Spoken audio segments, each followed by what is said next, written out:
Welcome back to The Responsible Edge, the podcast exploring how to balance profit with purpose in an increasingly complex world.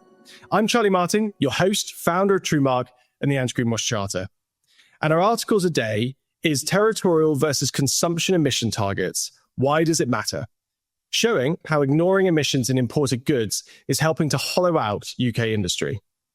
And I'm absolutely thrilled to say that my guest today is Sarah Le Gresley, Group Innovation and Sustainability Director at Michelmersh Brick Holdings. Sarah, it's absolutely brilliant to have you on the show today. Thank you so much for giving up some of your time. Thank you, Charlie. It's an absolute pleasure to be with you today. Now, Sarah, you have been hand-holding me through a few different pronunciations of things before we started. So thank you for being so gentle with me as I did that introduction. But I've given a very, very brief background to you and your role, and you know, people are going to be intrigued to learn more about Michelmersh and what you guys do. So could you just give us a little bit more meat on the bone about your role, about the organization? Absolutely. So I'm Innovation and Sustainability Director, but also responsible for marketing, technical, product development and procurement on top of the innovation and sustainability space. So very busy. I'm an architect by training, and I've previously been director of the Architectural Association Visiting School of Architecture in Spain. And I previously worked for the Brick Development Association, the trade body for bricks in the UK as well. In a prior life. Michelmersh is a really special company. It's more like a family business, I would say. We're the fourth largest brick maker in the UK, so we currently represent 7% of the market. And we are really the premium brick maker of choice. So we've coined the expression Britain's brick specialist. So you'll see our products on Battersea Power Station, the British Library, the V&A Museum, Harrods, the Royal and Albert Museum, just to name a few, ITV Studios, for example. And also, we've got 4 company core values. So IRIS, integrity, respect, innovation, and sustainability. And we're really, really passionate about, obviously I would be biased, but we're really passionate about those last two, that innovation and sustainability piece. We've done some really interesting projects over the last few years in particular, and a couple of world firsts as well when it comes to kind of hydrogen firing of bricks, etc. So really, really passionate about changing the dial and moving the pace forward for positive change in our sector. Sarah, I mean, wow, what an introduction to Michelmersh. I should say we'll obviously be linking to the website, etc., so people go and check out the great work that you guys are doing. But you're really into bricks. Like, yes. you've been into bricks for a while. Let's unpick that. Let's understand how we got here.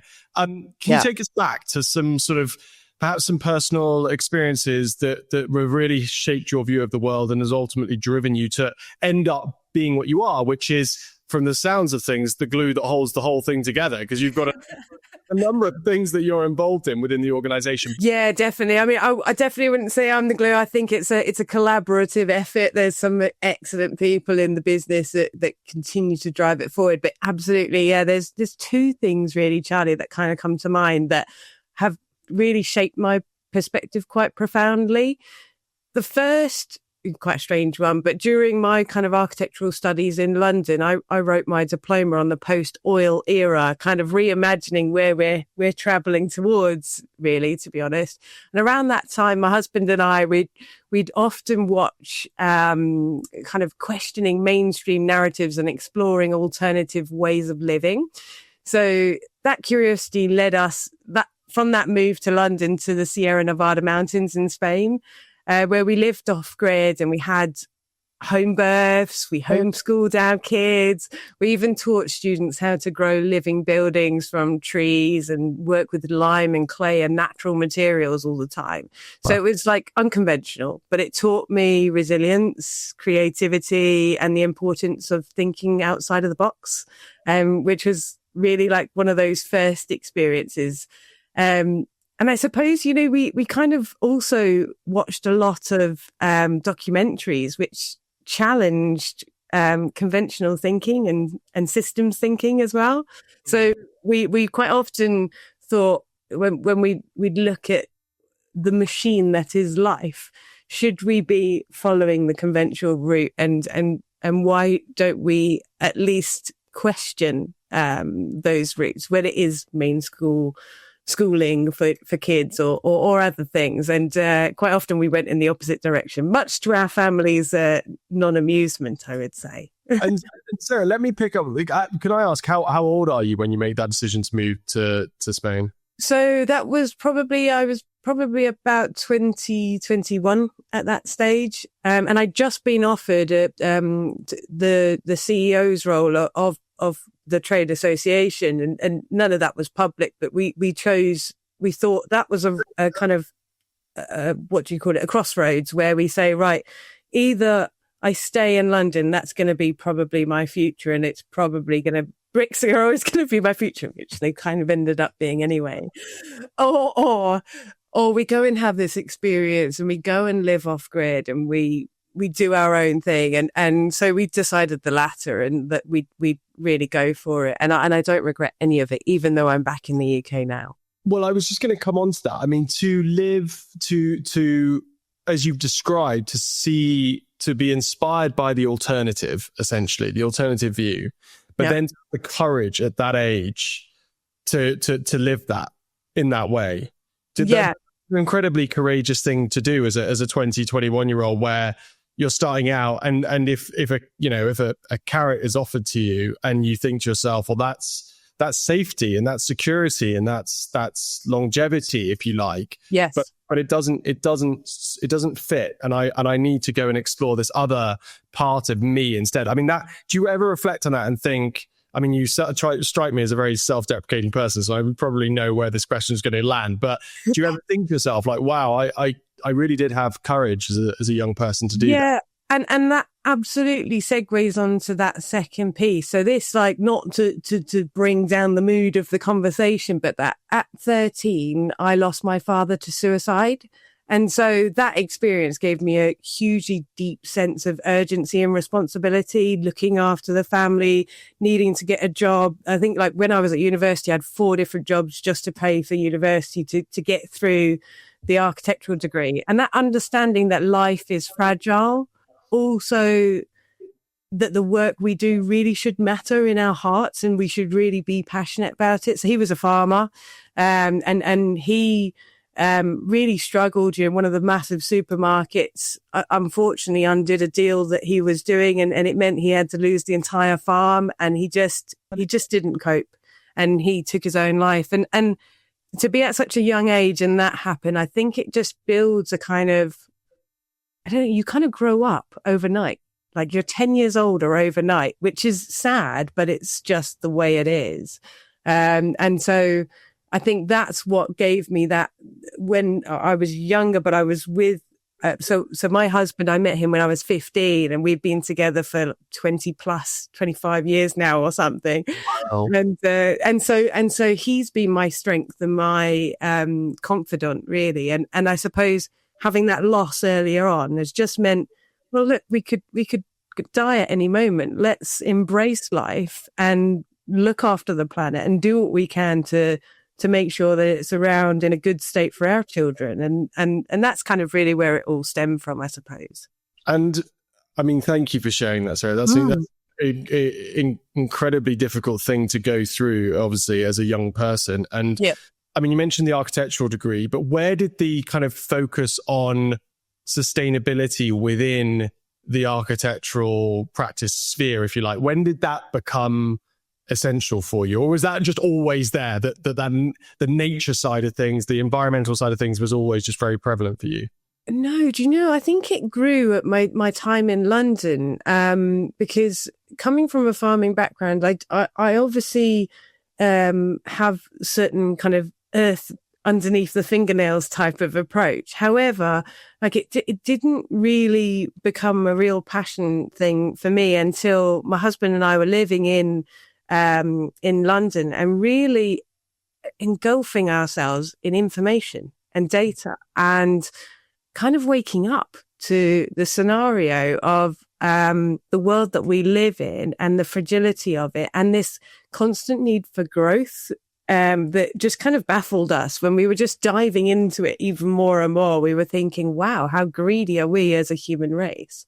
I do think it's it kind of brought me back to a core of saying, like, surely we can do better than we're doing and still like make money and sustain life and live a happy life. But do it in a way that's considerate and less greedy and less harmful, I suppose. Can you recall the particular documentary or the particular statistic or the particular piece of information that really started creating that shift? I know there probably were a number of touch points, but can you recall any that really hit you? Yeah, definitely. There's a couple. There's one that I can't remember the name of, which just like opened my mind up to like money is just being printed around the world and it's all in debt and every country's in debt. And it's just ridiculous that we just are in this growth machine. Was that called Zeitgeist? Zeitgeist. It was Zeitgeist. I loved that. Yes. And that was the one that kind of, then we just watched more and more and more and more. And then the light bulb conspiracy. That one for me, again, just it's even more prevalent today. And actually, I find it so upsetting that more and more companies seem to be making products for short-term life, which again comes onto the subject that we were talking about today. But our political system seems to favor short-term wins and consumer behavior that mirrors that. And it's just bizarre. And so all of those things together just made us think like, whoa, okay, well, maybe we can have this own little hippie world for our children, just shut ourselves off from the world. It's not like that in reality. I'm going to provide you with my observation, and then you tell me whether or not you think it's ridiculous. So my observation is this, that a little bit of conspiracy, a little bit of acknowledging that things might be a particular way and that ultimately those things are pretty harmful, is actually like the foundation for creativity and innovation. Yeah, because it's only when you actually begin to observe and acknowledge the way the systems really are that you can start thinking about how they could be different. Is that a fair observation? And is that the right balance to be had between becoming a conspiracy theorist and essentially just focusing on the conspiracies themselves versus taking a bit of that acknowledgement of what could be and then looking at, well, what's the creative innovation around the way that these things could be evolved or developed or even, completely restarted again that could look different? I don't know if I used my words correctly there, but really, really good question. And I think it's a healthy balance. I think the word is it's healthy to be able to just pause and reflect on that your particular experiences or your understanding of something could be very different from somebody else's. And I think it's healthy. I think more people should be willing or receptive rather to absorbing other bits of information that might challenge their beliefs.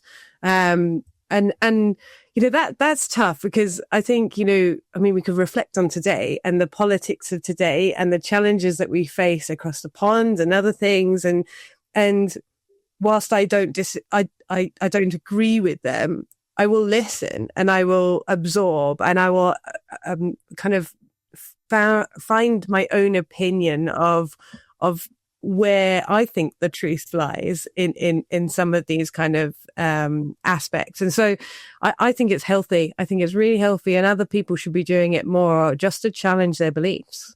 It's almost like we want to encourage that the skepticism of your own belief systems and structures. I'm not I'm sorry to inform you, but you're not wholly unique and have this judgment that isn't affected by, biases, etc. You do, and acknowledging that and accepting that, and therefore being curious around, well, what are the biases that have affected my view of the world, and how could my view be sort of, construed as a result of that? I think that's. Sarah, I think we could drop the mic there. I think we've nailed it. That's what we need to resolve the polarization of opinion, the lack of debate and discourse that's going on that's healthy in the world. But let's move on now, if possible, to the article that we're going to be discussing this week. Would you mind just providing us with a little bit of a breakdown and summary of the piece? And then I just want you to pick out, whatever you thought was particularly interesting in it. Yeah, absolutely. So it's titled Territorial versus Consumption Emission Targets and Why Does It Matter?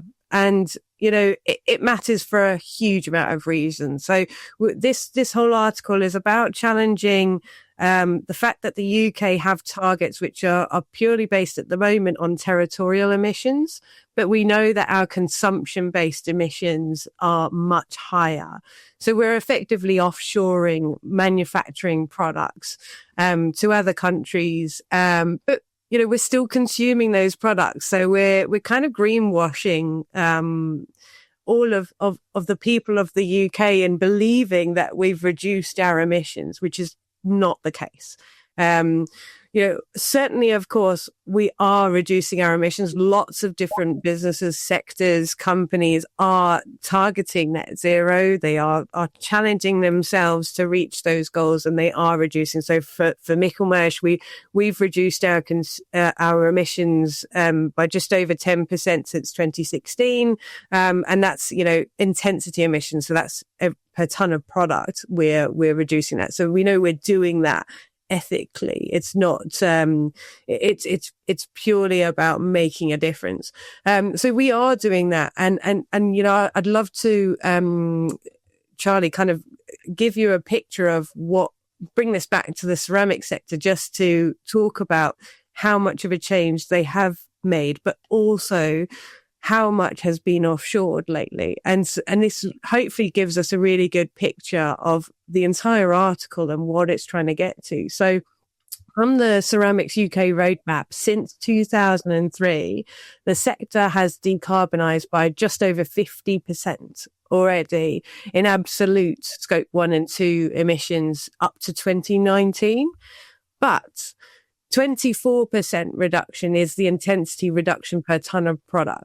So whilst the intensity has reduced, the remainder is totally attributable to closures of factories, right? So that's a quarter we've actually reduced. It's not half, it's a quarter. And that is a huge magnitude. This is huge because we are still consuming that level of product, but we are importing them into this country. You've described it perfectly in terms of that territorial versus consumption-based emission targeting. And for anybody that wants to check out the article, I'd suggest going and having a read. It's not a particularly long read, but it kind of explains the situation. So by the end of it, you'll be sat there as a Brit with your mouth wide open, thinking, how on earth have we gone about shooting ourselves not only in one foot but in both feet? Yeah. Because essentially, the way that I interpret this, Sarah, and if tell me if I'm interpreting this incorrectly, but essentially, not only are we not essentially reducing our emissions to the extent that we're presenting, i.e., we are effectively greenwashing ourselves around our impact, but we're hollowing out our own industry. We are literally we're not decarbonizing, we're deindustrializing. Absolutely. And at the stage when our economy is, increasingly on its knees and the future looks very different, well, that's an insane thing to be doing. Is that a fair? Absolutely, Charlie. And you've hit the nail on the head, because it's not just an impact to our emissions. It's an impact to our jobs. It's an impact to so many different things in our society. And we're losing skills in this country. And we're also beholden to other countries, so the resilience that we have as a country going forward is reduced. So, I mean, since the turn of the century, we lost about half the level of employees in just the ceramic sector alone, and 40% of our manufacturing sites have closed. Isn't that just crazy? I mean, I don't know why the government isn't waking up and going, wow, we need to support British manufacturing. Can I play devil's advocate with this? Because it was featured again in the article. So I want to understand what our obligations are around this specific area. So the Paris Agreement was alluded to in the piece, and the Paris Agreement requires all countries that sign up to it to apply the territorial emission targets. But it only essentially works as a treaty if everybody agrees to upholding the standards, and therefore the territorial emission targets would be fair in that.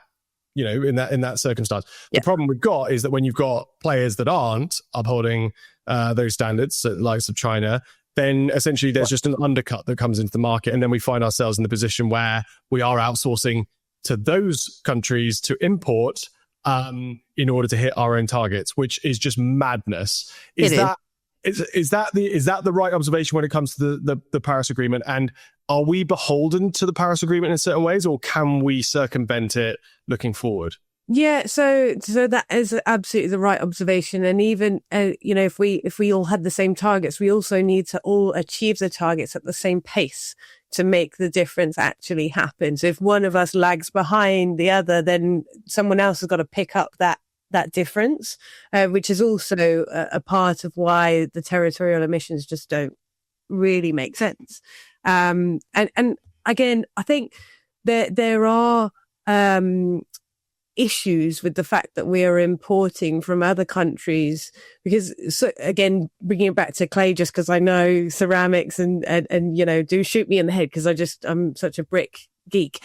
Heavy clay industry historically has had no imports of all these products. So now they're established and they're continuing to grow. That UK market is roughly about 20%. So with growing imports from non-EU countries like China, India, Pakistan, they've got a lower cost of production, so we can't compete.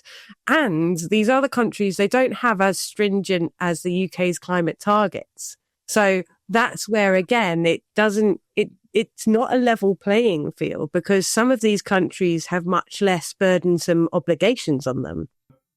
If I'm sat there and I'm running a ceramics manufacturer in China or India or wherever else, in one of these countries that you mentioned, I'm laughing at the UK. Yeah. I'll be honest. I'm thinking, well, you guys are paying for us to provide you with a product because of essentially you trying to uphold the moral high ground when it comes to where your emissions do or don't come from. Yes. I mean, that is insane. And then the short-sightedness, and I think the article alludes to this as well, which I thought was a really good point, the short-sightedness of not understanding that if we had a strong manufacturing industry here in the UK that was supported by that consumption emission-based targeting essentially and embedding that actually we can then create a thriving industry that can then invest money back into developing better products. And products that we could then potentially look to export into the world's market that needs less carbon intensive products produced. So is that, and again, have I understood that correctly? And I see that completely as an accurate argument. And I'm not going to get this figure absolutely spot on because I don't have it in front of me. But I know that the Masonry Alliance quotes a figure that for every £1 spent on masonry products in the UK, it's something like £2.80 or £2.90 or something that comes back to the UK economy. I mean, it makes sense to keep this. It even provides more of a platform for a circular economy in the future, which again is where we should be traveling towards. If we can consume what we make here in this country much better and support our economy much better. And as a result of that, and I think again the article is be a leader. Yes.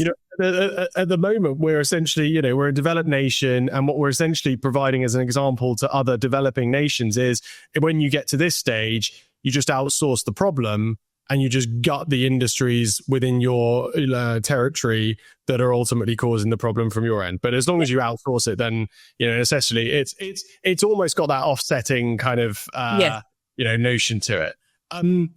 I'm absolutely perplexed. I'll be honest. I'm absolutely shocked. And this is one of those areas that you just find out about and you just go, I can't believe that we are operating in this way. How, big question here. Yeah. But is it literally as simple as going, right, we know that the Paris Agreement requires us to look at territorial emission targets, but we're no longer doing that because it's not fair and because it's gutting our industry. We're going to revert to consumption-based analysis. Is it as simple as us making that decision and then seeing what happens in industry? What else needs to occur? I think there needs to be transparency of data, definitely, because people need to understand all these things. It kind of comes back to what we were saying about before, with actually challenging yourself and understanding a wider picture of what's going on and what you believe to be the case. And I think if we had more consumption-based emissions figures that we are talking about in the government, in local councils, end users seeing it on products, on the TV, on all sorts of things more often, and us understanding more our level of consumption. I think it would go a long way for us as a country to actually be more transparent about our figures and our consumption figures, because we are traveling in the right direction, right? We are decarbonizing all of these industries, but we're not doing it at a pace that can keep these industries alive. So again, another example from the ceramic side, we've spent 750 million in the last 10 years alone just on efficiency improvements and decarbonizing our factories. So that's, sector wide. And we've got over 17,500 employees in this sector. So quite a significant half still of what we had back in the early 2000s. But it's really significant. We need the pressure to come off from all sorts of different angles. So when we had the Russia-Ukraine crisis, our energy prices were 700 to 800% more than they previously were. I mean, that's going to break most businesses, right? To keep sustaining itself, to offering a valuable product and employing people. It's just incredible to think of all these challenges that we're facing and not being able to convey to local end users, here's a local product that lasts for centuries, that has made here in the UK, it's becoming a low carbon product. We're doing everything in our power to bring that carbon down. And it's quality, durability, etc. Why are we going for short-term decisions, offshoring things? It just doesn't make sense. There's something called the spark gap as well, which is the price of electricity between our countries and other countries, such as in Europe. And we're one of the most expensive countries, so making it appealing or appetizing for manufacturers to invest in new factories or innovative kind of low carbon systems or technologies, for example, here, it's just becoming much less unattractive to be in the UK. Well, let's pitch it. So guys, we're gonna regulate you to the hilt. Yeah.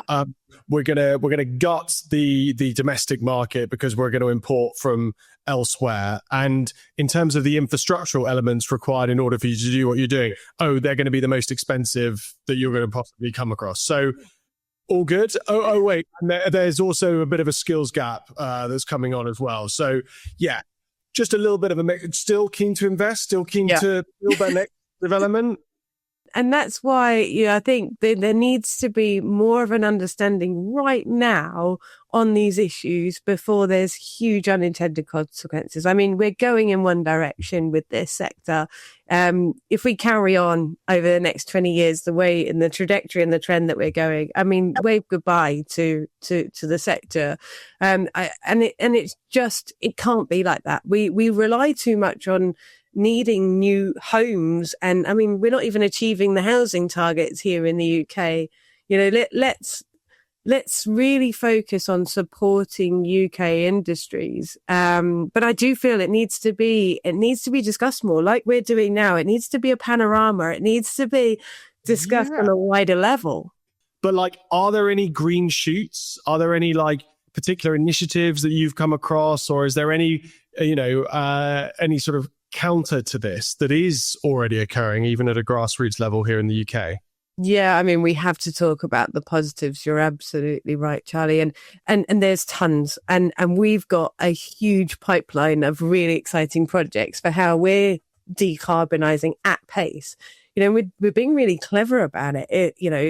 I'm not to pat ourselves on the back, but we're doing it in a way that means that we're going to reduce our OPEX costs. We want to use less energy going forward. So let's consume less before we look at changing to alternatives, changing to technologies, because we can all use less. And so a massive project that we're about to kickstart in 2026 is data and optimization. Really, if we get good, accurate data and information, then in the power of the right operatives across the business, they can make much more informed decisions. We can make quality better, reduce energy consumption, make the yield better. And, I think, to go to the actual whole positives and kind of stand back from the macro scale, I'd love to see more circular business principles across all of the sector and all of us as consumption. So my kind of one, I suppose, magic one type of moment, I suppose, Charlie, is, and I can't do this, right? But it's my magic wand is, I would change the culture of greed if I could. I think if businesses and consumers could prioritize long-term value over short-term gain, we could design products and systems that are regenerative rather than just extractive. So that single shift would transform all supply chains. It would reduce waste. It would make sustainability the default rather than the exception. So it's wishful thinking. I think everything has to be incremental steps, but we as a business have got our heart in the right place. We know that we need to do it so that we can financially afford to do so. But where we can, we're investing in the right bits of the business to make sure we're bringing down our consumption and producing a lower carbon, but still high value premium product for our customers. Coming back to your point about circularity. Yes. I mean, again, in very, very simple terms, and my simplicity might be causing me a problem here, but essentially, if we do support a more thriving domestic industrial sector, then there's the opportunity to build circularity into our own domestic production to obviously a much easier and greater extent long term than continuing to import from outside. Yes. So that's a fair observation, is it not? Absolutely. And it comes down to collaboration again, Charlie, and just us being more transparent and open with each other. I foresee in the next 10 to 20 years that the way we have to evolve has to be more circular. And I think that that's going to open up a lot more opportunities for small to medium-sized businesses to be involved in that loop, because there's so many disjointed parts of the loop currently. Like there's a piece here that works and there's a piece here, but then there's no one connecting these bits and these bits. And that's hard. And actually it's a bit of a economies of scale issue, like the hydrogen economy, which the article kind of goes into as well, which is a potential opportunity to get to our targets quicker, but because we don't have it at scale, we can't make it a commercial reality. And that's the same with circular principles. And so anything that any business can do now to start shifting the dial and so for example, for us, we're testing all sorts of waste products, obviously natural, non-chemical waste products from all sorts of other industries, not just construction, but agriculture, etc., to see if we can put those waste products into our products and start to create a more efficient loop, which also dematerializes our products, bring the clay content down, reduces our carbon emissions. It's got a knock-on effect everywhere in that chain. But because some of those chains still aren't quite linked up, it's really hard to do it from like zero to hero. You have to go like tiny increments. But I think if we all did it, we'd make a difference. Here, Sarah. That is a brilliant place to conclude this conversation. Thank you so much for bringing us down from our height of perplexedness, if that's the right word, which it definitely isn't, and real frustration, and to describe perhaps some thinking that could allow us to readdress things and move in a more positive direction. Sarah, thank you so much for joining me on today's show. It's been absolutely brilliant to have you on. Thank you, Charlie. It's been an absolute pleasure. And that's all for today's episode of The Responsible Edge. A big thank you to Sarah Gresley for joining me on today's show. As a reminder, this episode was brought to you by TrueMark, the mark of trusted communications. Visit truemark.com to learn more. I'm Charlie Martin. Thanks for listening. And don't forget to subscribe, share, and leave us a review. See you next time.